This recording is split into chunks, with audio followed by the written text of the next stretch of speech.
Teman-teman, para pemirsa yang saya cintai, selamat berjumpa di Forum Interfaith Institute, sebuah lembaga yang bernaung di bawah Universitas Islam Internasional Indonesia.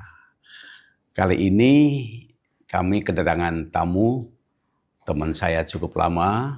Ini seorang tokoh yang bagi saya sangat simpatik dan mengagumkan, ya. Profesor Dr. Philip K. Wijaya. Dia ini sekarang kira-kira ya jabatannya itu kalau dianalogkan dengan dunia Islam semacam ketua MUI-nya, ya, Majelis Ulama Indonesia, tapi ini Majelis Agama Buddha Indonesia.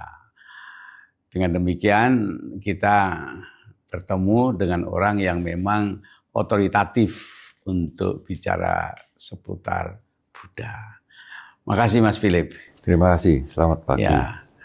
Dan saya ditemani saudara Didi Darmadi. Dan sekalian, agama ya, dalam tradisi studi keagamaan itu ada aspek ketuhanan. Apapun agama ada aspek ketuhanan.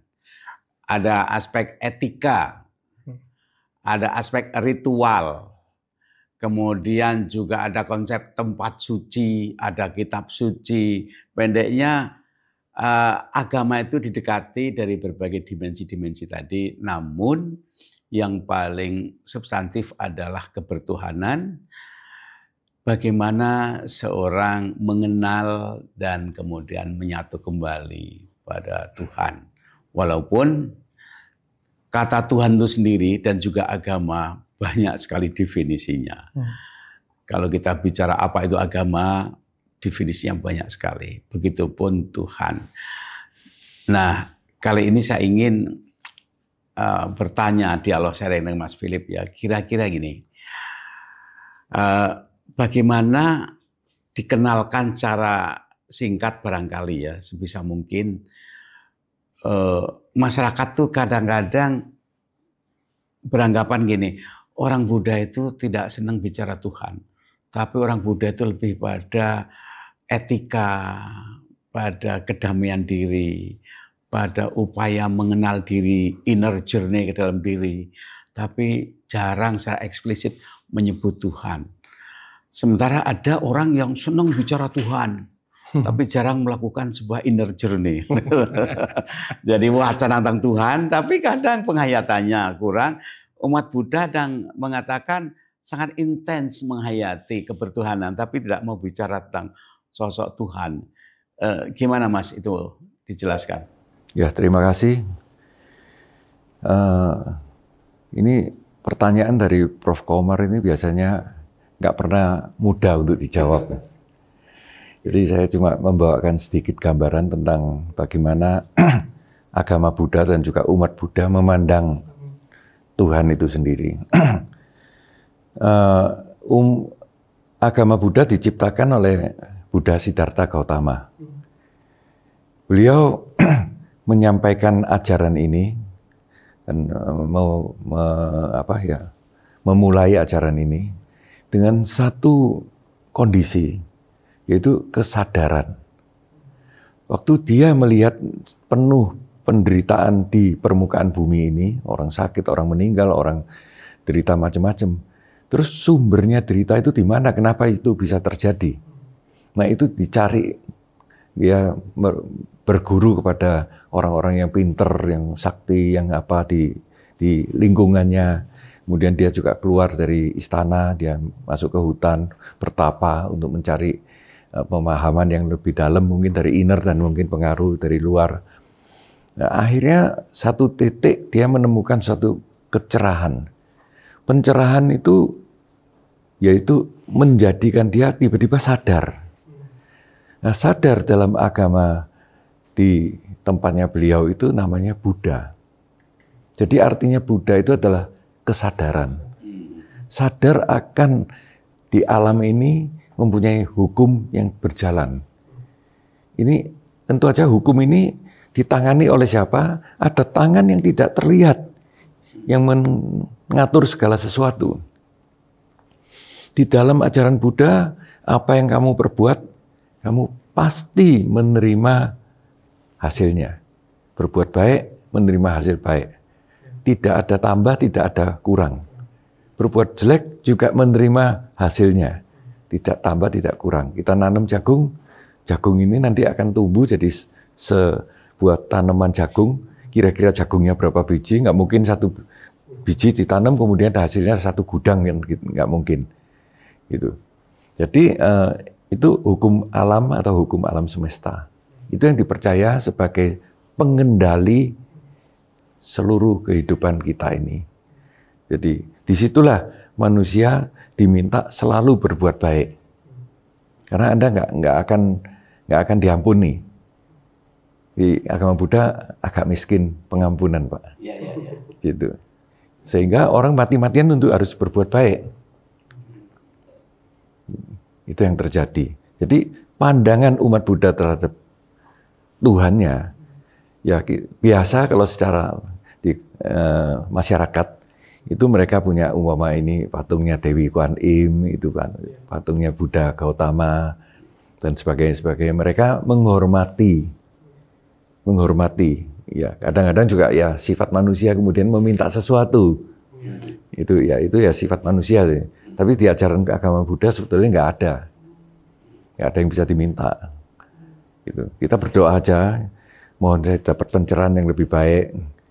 Ya itu pun suatu permintaan. Minta selamat, minta pencerahan itu kan minta juga. Ya. Terus posisi patung dalam tradisi Buddha itu bagaimana? Asal usulnya? Sang Buddha sendiri anti adanya patung. Jadi waktu zamannya Sang Buddha tidak ada patung. Nah, patung itu mulai ada itu di 600 tahun kira-kira awal Masehi, dimulai di sebuah tempat yang sekarang namanya Kashmir. Kashmir, jadi di antara utaranya Pakistan, utaranya India sana. Ya. Di situ karena di situ dulu semua negara Buddha. Negara Hindu. Hah? Hindu atau Buddha? Buddha. Oh, okay. Ya awalnya mungkin Hindu ya. Ya. Awalnya Hindu semua karena Hindu mungkin ditris bisa sampai 5.000 tahun sebelum sekarang. Ya. Nah Buddha kan 2.600. Ya. Ya, ini jeda waktunya ini sampai ke umpama kita lihat agama aslinya, kita sebut asli di Jawa umpamakan keyakinan asli dari Jawa dan sebagainya, itu kan sebetulnya itu banyak refleksikan agama Hindu. Iya, betul. Iya toh, dewa-dewanya apanya banyak. Terus kembali ke patung tadi. Kembali ke patung. Di waktu itu di Tiongkok itu di pinggir-pinggirnya, mulai dari atas ini umpama di daerah Muslimnya Tiongkok sekarang yang suku Uighur nanti belok keluar sampai Kazakhstan, turun lagi Tajikistan dan sebagainya sampai Afghanistan, turun itu semua agama Buddha. Itu sebabnya ada film Kerasakti yang mengambil kitab, ya, suhunya itu dari Tiongkok. Waktu itu ibu kotanya bukan di Beijing, tapi agak ke barat. Itu dekat dengan Xinjiang yang tempatnya suku Uighur. Di situ ibu kotanya. Kita yang ditemukan terakota dan sebagainya itu ya, namanya kotanya Xi'an. Ya, dari situ keluar dia lewati Gunung Dianshan di tempatnya suku Uighur. Suku Uighur dulu juga full Buddhis. Gitu. Ya, sampai di Kazakhstan sampai ini semua dia putar sampai ke bawah sampai ke India, akhirnya dia berhenti di Nalanda lama. Nah, pulangnya juga lewat sini lagi. Gitu. Bahkan kitab-kitab suci yang kurang itu diisi, dapat tambahan-tambahan dan orang-orang follower sebagai penerjemah dari negara-negara ini. Nah, di Kashmir dulu juga Buddhis. Nah, kemudian di situ diciptakan patung pertama, membentukkan kira-kira perkiraan Sang Buddha kira-kira seperti ini. Dibantu orang dari Persia. Persia sekarang yang namanya Iran. Ya. Persia ini cara pemahatan patung dipengaruhi oleh keilmuan patung dari Romawi.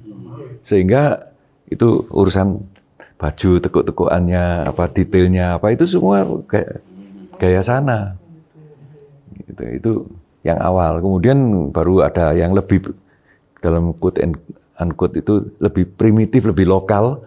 Jadi nggak pakai model-model Romawi, modelnya lebih lokal yang daerah sana, yang antara lain yang ada di Afghanistan, yang di Goa, yang kemudian dirusak itu.